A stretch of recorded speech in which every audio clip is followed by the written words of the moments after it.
وبركاته. الحمد لله نحمده ونستعينه ونستغفره ونؤمن به ونتوكل عليه ونعوذ بالله من شرور أنفسنا ومن سيئات أعمالنا.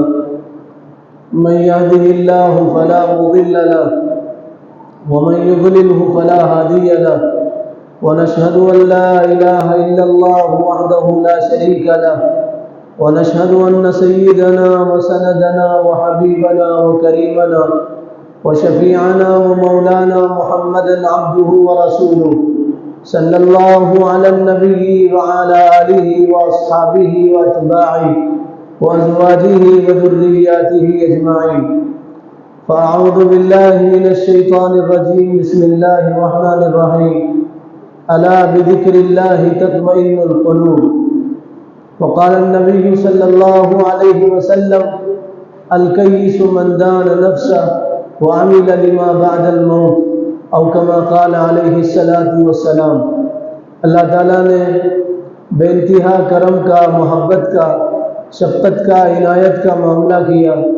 اس نے جمعہ کی مبارک گھڑیوں میں اپنے پاک بارگاہ میں حاضری کی توفیق عطا فرمائی.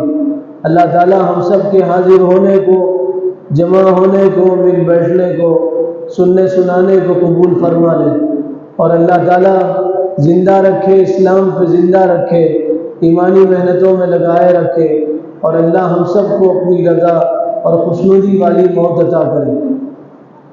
دنیا میں ہر انسان کامیاب ہونا چاہتا ہے، اور اس کی یہ کوشش ہوتی ہے، اور وہ یہ سوچتا ہے اور یہ اس لیے محنت کرتا ہے کہ میں کامیاب ہو جاؤں، اچھی زندگی گزاروں، میرے مرنے کے بعد بھی میری اولاد اور میری نسل وہ بھی اچھی زندگی گزارے. آدمی یہ چاہتا ہے کہ میری زندگی سکون سے گزرے اور اچھی زندگی گزرے، اور میں دنیا میں کامیاب انسان بنوں. کامیابی کیا ہے؟ کامیابی وہ نہیں ہے جو ہم سوچتے ہیں، کامیابی وہ نہیں ہے جس کے لیے ہم کوشش کرتے ہیں. کامیابی اللہ تعالیٰ نے قرآن میں ذکر کیا اور فرمایا کامیاب وہ آدمی ہے جو جہنم سے نکالا گیا اور جنت میں بھیجا گیا. فمن زحزح عن النار وادخل الجنة فقد فاز. کامیاب وہ ہے جس کو جہنم سے بچایا گیا اور جہنم میں جانے سے جس کی حفاظت ہوئی، اور جس کو جنت میں پہنچایا گیا وہ کامیاب ہے. کامیاب دولت کا مل جانا، پیسوں کی بھرمار ہو جانا، بڑا گھر بن جانا، گاڑی آ جانا، فکس ڈپازٹ ہو جانا، خوب زمین جائیداد کا آدمی مالک ہو جانا، اس کو اللہ تعالیٰ نے کامیابی نہیں کہا. قرآن میں کامیابی اس کو کہا گیا، کامیابی اس کو کہا گیا کہ آدمی جہنم سے بچے اور جنت میں چلا جائے، اللہ کی ناراضگی سے بچے اور خدا کی راضگی میں اور اس کی خوشنودی میں چلا جائے. اس کو کامیابی کہتے ہیں. اور پھر کامیاب کس کو کہا گیا قرآن میں؟ اللہ تعالیٰ نے فرمایا فَأَمَّا مَنْ أُوتِيَ كِتَابَهُ بِشِمَالِهِ فَأَمَّا مَنْ أُوتِيَ كِتَابَهُ بِشِمَالِهِ.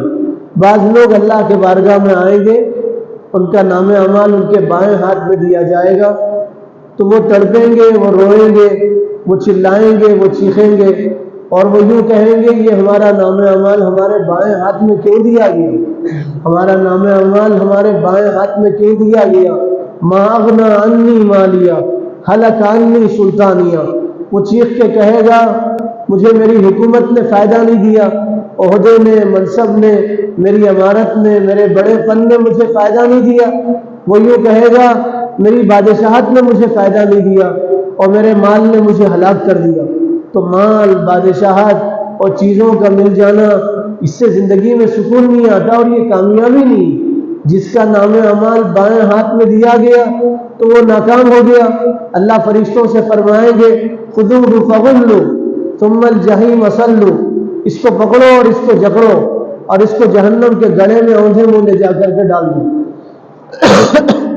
فرشتے پکڑیں گے اور گھسیٹیں گے اور ذلیل کریں گے اور جہنم کے گڑھے میں لے جا کر کے ڈال دیں گے. جہنم کیا ہے؟ اللہ تعالیٰ نے قرآن میں فرمایا جہنم آگ ہی آگ ہے. جہنم آگ آگ ہے، اوپر آگ ہے، نیچے آگ ہے، دائیں آگ ہے، بائیں آگ ہے، آگ ہی آگ ہے. کھانے کے لیے آگ دی جائے گی، پینے کے لیے آگ میں گرم کیا گیا خون اور پیپ دیا جائے گا. اور ان کو جو لباس پہنایا جائے گا اللہ تعالیٰ نے فرمایا وہ لباس بھی آگ کا ہوگا. وَلِبَاسُهُمْ مِنْ قَطِرَانٍ، ان کا لباس بھی آگ کا ہوگا، آگ کا لباس ان کو پہنایا جائے گا. جہنم آگ ہی آگ ہے، کھانا آگ ہے، پینا آگ ہے، پہننا آگ ہے، رہنا آگ ہے. ان کو آگ میں رہنا پڑے گا، آگ کے لباس پہنائے جائیں گے، آگ کا کھانا کھلایا جائے گا، اور پھر آگ کا عذاب ان کو دیا جائے گا. 24 گھنٹے وہ آگ میں رہیں گے اور ہمیشہ ہمیشہ کے عذاب میں رہیں گے. اسی لیے اللہ تعالیٰ نے قرآن میں فرمایا وَلَهُمْ عَذَابٌ أَلِيمٌ، ان کو دکھ دینے والا عذاب ہوگا. علماء نے علیم کی تفسیر میں لکھا ہے ایسا عذاب ہوگا جو ہر لمحہ ان کو تکلیف پہنچائے گا. آگ ہی آگ ہوگی. یہ ناکام ہونے والے لوگ ہیں، ان کا نام اعمال بائیں ہاتھ میں ملے گا.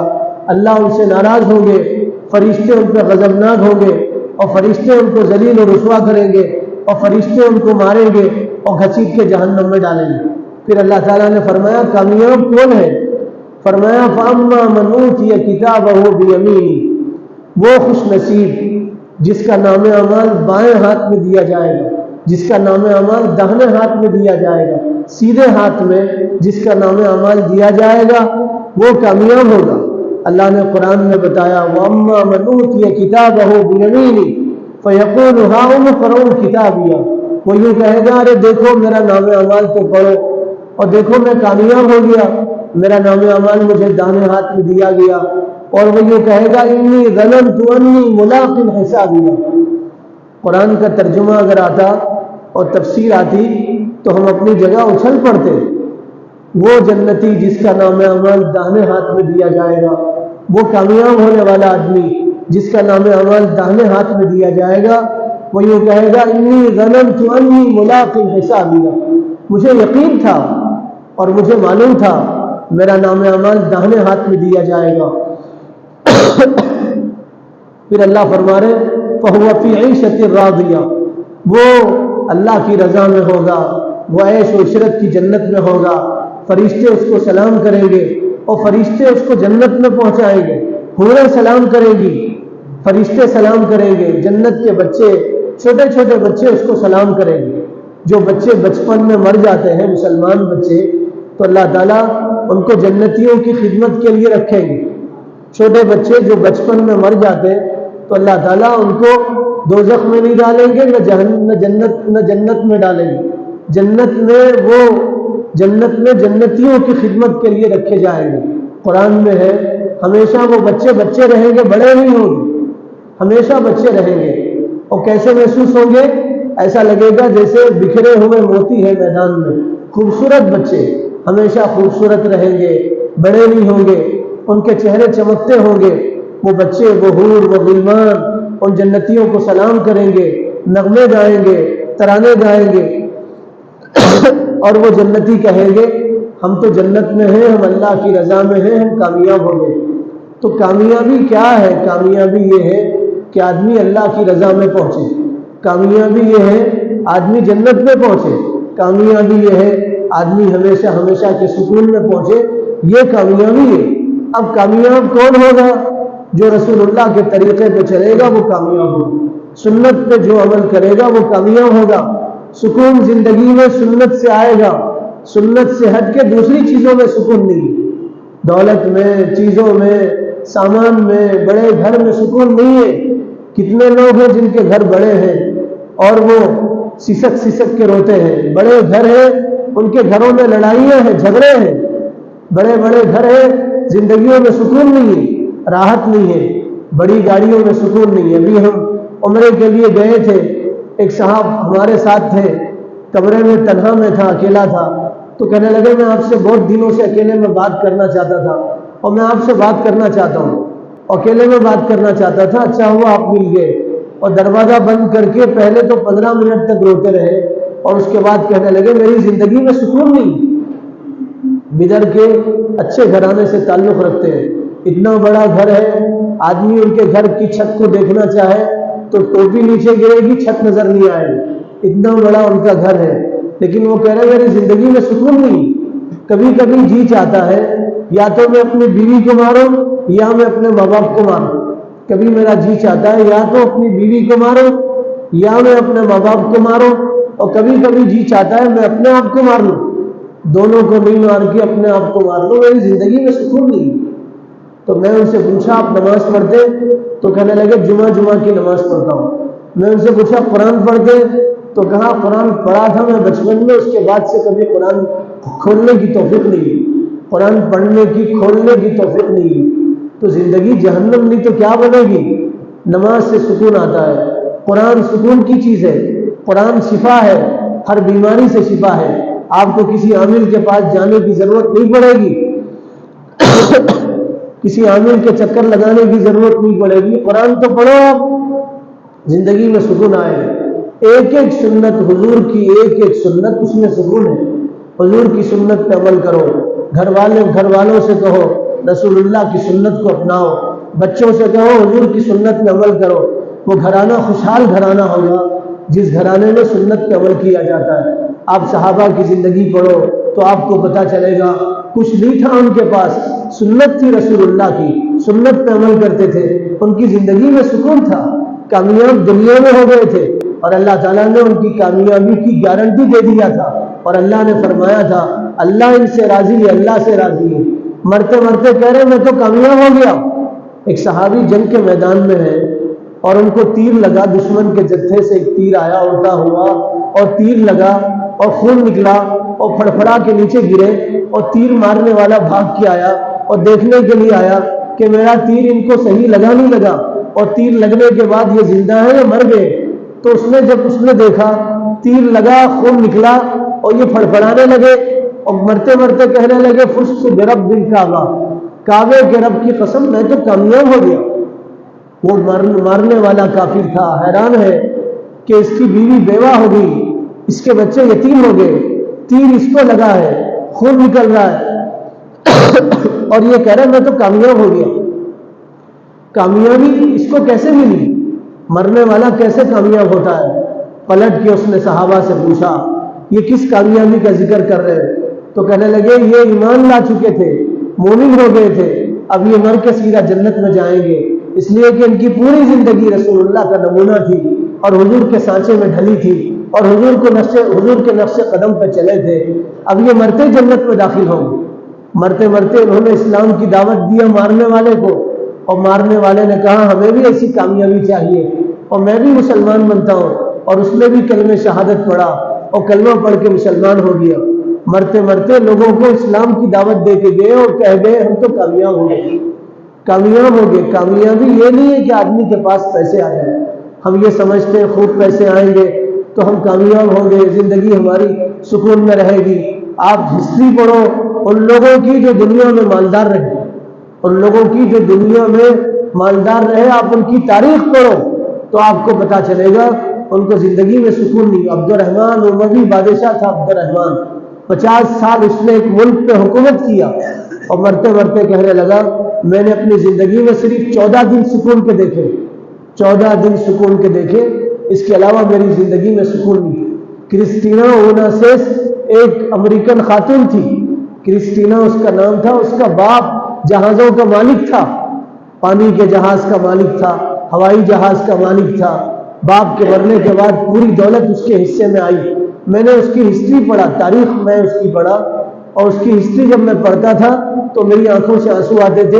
اس نے سکون حاصل کرنے کے لیے 14 شادیاں کی, 14 شادیاں کی, اسے زندگی میں سکون نہیں ملا.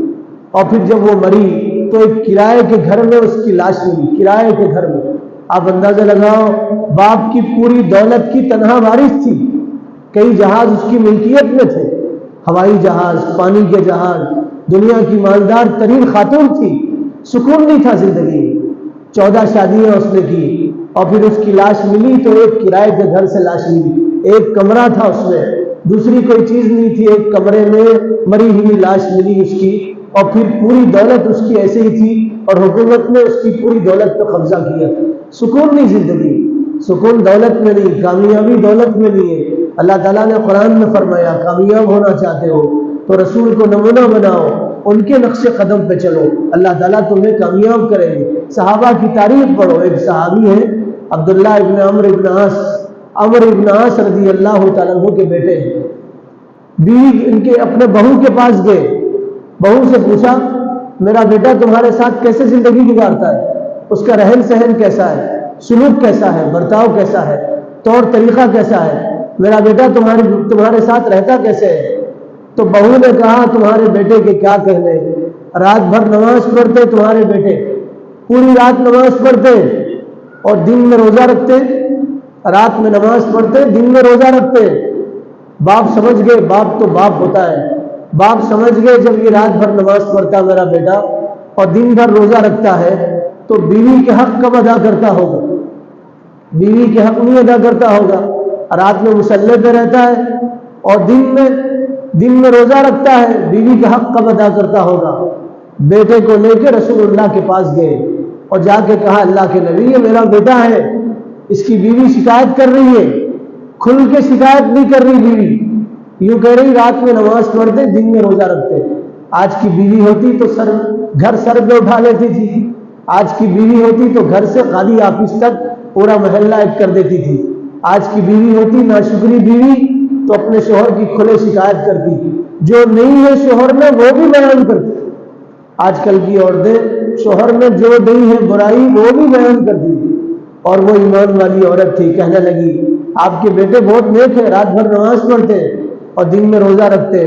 شکایت بھی عبادت کے انداز میں اس نے کیا تو باپ حضور کے پاس لے گئے، کہا یہ میرا بیٹا ہے اور اس کی بیوی کہہ رہی ہے رات بھر نماز پڑھتا ہے اور دن بھر روزہ رکھتا ہے، تو آپ بتائیے اللہ کے نبی اپنی بیوی کا حق کب ادا کرتا ہو؟ رسول اللہ نے عبداللہ ابن عمرو ابن عاص کو قریب بلایا اور بلا کے کہا عبداللہ میرے جیسی زندگی گزارو۔ فرمایا دیکھو میں تہجد بھی پڑھتا ہوں، رات میں تہجد بھی پڑھتا ہوں، جاگتا بھی ہوں اور میں سوتا بھی ہوں، رات میں سوتا بھی ہوں، تہجد بھی پڑھتا ہوں۔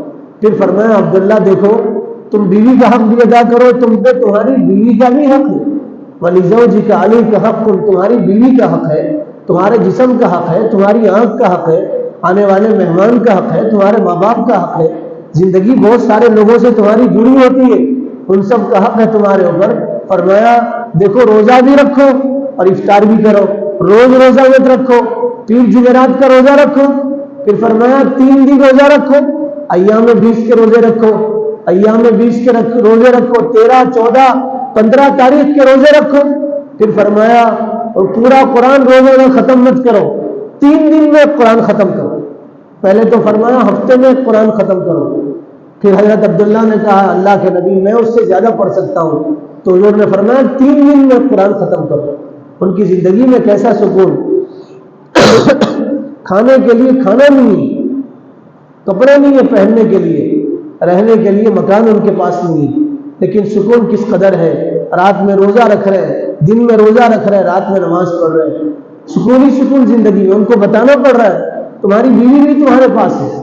اب تو لوگ بتاتے ہیں جاؤ جاؤ مول صاحب، بیوی بھی ہے، بچے بھی ہے، گھر بھی ہے، کاروبار بھی ہے، اور تمہارے جیسا نہیں ہے، تمہارے جیسا نہیں ہے کہ ہم پڑھ کے چھوڑ دیے، ہم کو کاروبار بھی کرنا پڑتا ہے۔ آپ پوچھو ان سے جو لوگ گشت میں جاتے ہیں، لوگوں کی تھوڑیوں میں ہاتھ ڈال کے مسجد لانے کی کوشش کرتے ہیں، ان کو لوگ کیسے جواب دیتے ہیں۔ ایک مرتبہ ہم UP میں تھے اور ایک جگہ نوجوان بیٹھے تھے، ہم ان کے پاس گئے، ان سے کہنے لگے بھی اذان ہوگی آپ مسجد چلو، تو گھور کے دیکھ کے کہنے لگے اگلی مرتبہ آؤ گے تو آپ کو ہم جوتے سے ماریں گے۔ کس کو مارنے کی بات کر رہے ہیں؟ جو ان کے خیر خواہ ہیں، اور کہنے لگے ہمارے ساتھ ہمارا کاروبار ہے، ہماری بیوی بچے ہیں، ہمارے ساتھ بہت ساری ضروریات ہیں، جب فارغ ہوں گے جب عبادت کریں گے۔ پتہ یہ چلا عبادت کرنا، مسجد میں آنا فارغ ہونے والوں کی علامت ہے۔ قیامت کے دن اللہ تعالیٰ جب پیٹھ تخت کی بنا دیں گے تب پتہ چلے گا کہ ہم زندگی کیسے گزار کے آئے اور کس قدر اللہ کو ناراض کر کے آئے۔ لوگ یہ کہتے ہیں جب فرصت ہوگی جب نماز پڑھیں، تو معلوم یہ ہوگا جو لوگ نماز پڑھتے ہیں وہ ان کے پاس فرصت بیکار لوگوں کا کام ہے نماز پڑھنا نہیں۔ اللہ تعالیٰ قرآن میں فرما رہے دیکھو 5 وقت کی نمازیں تمہارے اوپر فرض ہیں، پابندی کے ساتھ پڑھو، تمہاری زندگی میں سکون آئے گا۔ مؤذن کی آواز پہ اگر تم مصلی پہ نہیں گئے تو اللہ کی لعنت تم پہ برسے گی۔ اللہ تعالیٰ قرآن میں فرما رہا ہے ناکام ہونے والوں کی پہلی علامت یہ ہے اللہ تعالیٰ ان کو سجدے کی توفیق ان سے چھین لیتے، سجدہ کرنے کی توفیق اللہ تعالیٰ ان سے چھین لیتے۔ اور جس کو سجدہ کرنے کی توفیق نہیں ہوتی نماز پڑھنے کی، وہ دنیا میں بھی ناکام، وہ آخرت میں بھی ناکام۔ صحابہ کی زندگی پڑھو آپ، ان کی زندگی میں کس قدر سکون تھا، اس لیے کہ وہ رسول اللہ کی سنتوں پہ عمل کرتے تھے۔ حضور کو انہوں نے آئیڈیل بنایا تھا، نمونہ بنایا تھا، رسول اللہ کے نقش قدم پہ چلتے تھے، وہ حضور کو دیکھ کے زندگی گزارتے تھے، ان کی زندگیوں میں سکون تھا، سنت پہ عمل کرتے تھے۔ اور کیسا سنت پہ عمل کرتے تھے؟ ایک صحابی ان کا نام جسامہ تھا، جسامہ رضی اللہ تعالیٰ عنہ، ایک علاقہ فتح ہوا، بادشاہ کے محل میں پہنچے، کرسی پہ بیٹھے، تھوڑی دیر کے بعد ایک صاحب آئے اور آ کے کہنے لگے ارے جس کرسی پہ تم بیٹھے ہوئے ہو یہ سونے کی کرسی ہے اور سونا مردوں کے لیے حرام ہے، سونا مردوں کے لیے حرام ہے، مرد سونا نہیں پہن سکتا۔ یاد رکھو نوجوان خاص طور سے یہ بات سنیں، جس طرح شراب پینا حرام ہے، شراب کا قطرہ حرام ہے، خنزیر کی بوٹی حرام ہے، خنزیر کا گوشت حرام ہے، اسی طرح مردوں کے لیے سونا پہننا حرام ہے۔ ایک ماساوی سونا نہیں پہن سکتے، ایک ماساوی سونا، 1 ملی گرام بھی سونا نہیں پہن سکتے، حرام ہے۔ جب تک سونا بدن پہ رہے گا اس وقت تک گناہ ملتا رہے گا مردوں کے لیے، جب تک سونا بدن پہ رہے گا تب تک گناہ میں رہے گا، اللہ کی لعنت برستی رہے گی، فرشتوں کی بد دعا ملے گی، فرشتے بد دعا دیں گے۔ جب تک سونا بدن پہ رہے گا اللہ کی ناراضگی میں رہے گا، خدا کی لعنت میں رہے گا۔ سونا حرام ہے مردوں کے لیے۔ اب تو مانگ کے سونا لے رہے، ناراض ہو رہے، سالے کی شادی میں سونا نہیں ملے تو بھیجان شادی چھوڑ کے بھاگ جا رہے اور برسوں بات نہیں کر رہے۔ سونا حرام ہے، سونا مردوں کے لیے حرام ہے، ریشم مردوں کے لیے حرام ہے، سونا مردوں کے لیے حرام ہے۔ بخاری شریف کی روایت ہے، حضور نے فرمایا میری امت کے مردوں کے لیے سونا اور ریشم حرام ہے، سونا نہیں پہن سکتے۔ ابھی ریشم جنگ کے موقع پہ پہن سکتے ہیں، جنگ میں پہن سکتے ہیں، ریشم کی اجازت ہے جنگ میں پہننے کی، سونا کسی بھی حالت میں پہننے کی اجازت نہیں، نہ سسرے کی طرف سے ملے اس کو پہننے کی اجازت ہے، نہ سالے کی طرف سے ملے اس کو پہننے کی اجازت ہے، نہ خود بنا کے پہننے کی اجازت ہے۔ کسی بھی دھات کی کوئی چیز مرد استعمال نہیں کر سکتے۔ دنیا کے کسی بھی مفتی سے آپ پوچھو، کسی بھی دھات کی کوئی چیز مرد استعمال نہیں کر سکتے، نہ المونیم استعمال کر سکتے، نہ لوہے کے کوئی زیور استعمال کر سکتے، نہ چاندی کا کوئی زیور استعمال کر سکتے۔ صرف 4 ماشا چاندی کی انگوٹھی، 4 ماہ سے چاندی کی انگوٹھی سنت سمجھ کے پہن سکتے، سنت سمجھ کے۔ حضور نے پہنا تھا، حضور کی وہ انگوٹھی مہر نبوت تھی۔ آپ جب کسی بادشاہ کو خط لکھتے تھے تو اسی انگوٹھے سے مہر مارتے تھے رسول اللہ صلی اللہ علیہ وسلم۔ سنت سمجھ کے پہن سکتے ہیں، سنت سمجھ کے، 4 ماہ سے کی، اس سے زیادہ کی نہیں پہن سکتے، آدھے تولے کی، 1 تولے کی نہیں پہن سکتے، صرف 4 ماہ سے کی چاندی کی انگوٹھی سنت سمجھ کے پہن سکتے، وہ بھی خود بنا کے پہن سکتے، بھیک مانگ کے نہیں پہن سکتے۔ دلہن والوں کی طرف سے بھیک مانگ کے، بھئی دلہے کو انگوٹھی چاہیے انگوٹھی دو، بھیک مانگ کے نہیں پہن سکتے، حرام۔ ایک صحابی حضرت جسامہ سونے کی کرسی پہ بیٹھے، ایک صحابہ آئے اور آ کے بولے جسامہ تم سونے کی کرسی پہ بیٹھے ہوئے ہو، سونا مردوں کے لیے حرام ہے۔ سنو یہ بات، جو سونے کے زیور پہن کے گھوم رہے ہیں بچے نوجوان، جن کے ہاتھوں میں سونے کے زیور ہوں گے، چاندی کے زیور، بڑے بڑے زنجیریں پہن کے گھوم رہے ہیں، گلے میں زنجیر پہن کے گھوم رہے ہیں۔ علماء نے تو یہاں تک لکھا اگر بچہ چھوٹا ہے تو اسے بھی نہ چاندی پہنائی جائے نہ سونا پہنایا جائے۔ چھوٹا بچہ، لڑکا، بچی کو پہنا سکتے، بچی کو پورے بدن بھر کے سونا چاندی پہنا سکتے، دوسرا زیور پہنا سکتے، لیکن بچہ اگر ہے، علماء نے لکھا ہے بچے کو بھی پہنانے پہ باپ کو گناہ ہوگا، بچے کو سونا چاندی پہنانے پہ باپ کو گناہ ہوگا، بچے کو گناہ نہیں ہوگا۔ بچہ شریعت کا مکلف نہیں، بچپن سے بچوں کو عادت ڈالے کہ وہ سونا اور زیور نہ پہنے۔ اب جن کے گلے میں بچیوں جیسے زیور ہوں گے وہ مردوں جیسے کیا کام کر سکیں گے بتائیے؟ وہ کیا دشمن کا مقابلہ کریں گے؟ ان کے ہاتھوں میں تیر تلوار کیسے ہوں گے؟ بچپن سے ان کو کڑے پہنائے گئے، ان کو زنجیر پہنائی گئی، ان کو زیور پہنائے گئے، وہ بڑے ہو کے ان کا شمار عورتوں میں ہوگا، مردوں میں کیسے ان کا شمار ہو سکتا ہے؟ اس لیے آپ دیکھو جو لوگ ایسے زیور پہنتے ہیں ان کی چال چلن عورتوں جیسی ہوتی ہے، بات کرنے کا انداز بھی عورتوں جیسے ہوتا ہے، آدمی جیسا حلیہ استعمال کرتا ویسے ہی بنتا ہے۔ ان میں مردانگیت کہاں سے آئے گی؟ غیرت کہاں سے آئے گی؟ حمیت کہاں سے آئے گی؟ اس میں اسلامی پن کہاں سے آئے گا؟ اسلامی جوش ان میں کہاں سے آئے گا؟ نوجوان دوستوں سے میری گزارش ہے، یہ ناچنے والوں کا دیکھ کے، یہ جہنمی لوگوں کا دیکھ کے، تھرکنے والوں کا دیکھ کے، ان کا دیکھ کے آپ سونے چاندی کا زیور مت پہنیے۔ آپ کے ہاتھ میں مصلی ہو، آپ کے ہاتھ میں مسواک ہو، آپ کے ہاتھ میں تسبیح ہو۔ زیور مرد نہیں پہن سکتے، مرد کی علامت ہے، حدیث میں ہے جو مرد دنیا میں زیور پہنے گا اگر وہ اپنے عمل سے جنت میں جائے گا تو اللہ تعالیٰ اس کو جنت کے زیور سے محروم کرے گا۔ جو دنیا میں زیور پہنے گا اللہ تعالیٰ اس کو جنت کے زیور سے محروم کرے گا۔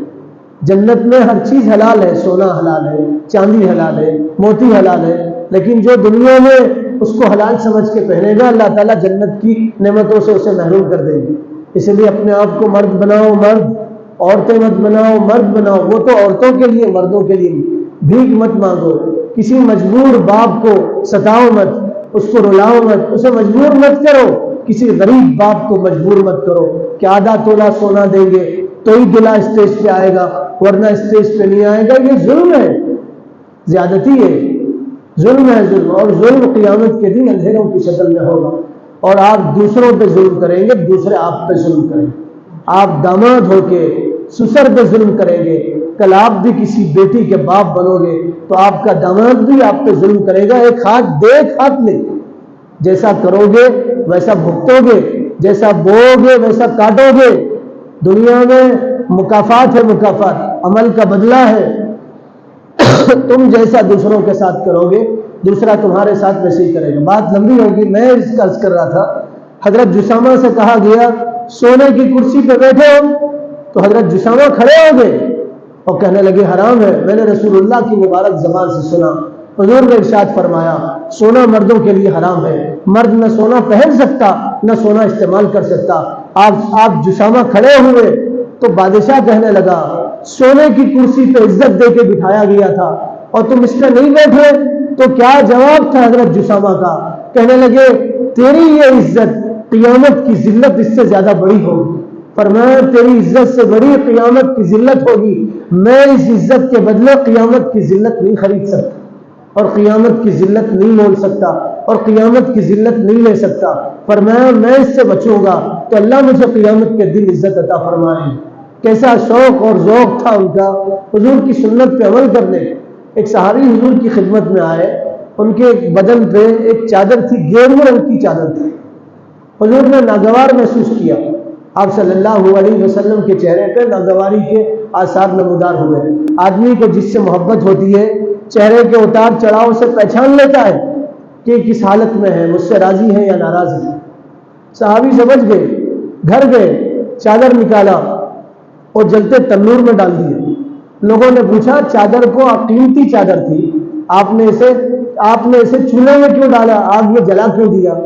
تو فرمایا جس پہ حضور کی ناگوار والی نظر پڑے میں اس چادر کو اپنے بدن پہ کیسے لپیٹ سکتا ہوں؟ اس کو اٹھا کے جلا دیا اور اس کو آگ میں ڈال دیا۔ کہا عورتوں کو دے دیتے، عورتیں پہن لیتی، عورتوں کے لیے تو اجازت ہے۔ تو کہنے لگے نہیں، حضور کی ناگوار والی نظر پڑی تھی، میں اسے کسی کو نہیں دے سکتا تھا، اس کا کام جلنا تھا، اس لیے میں نے اس کو جلا دیا۔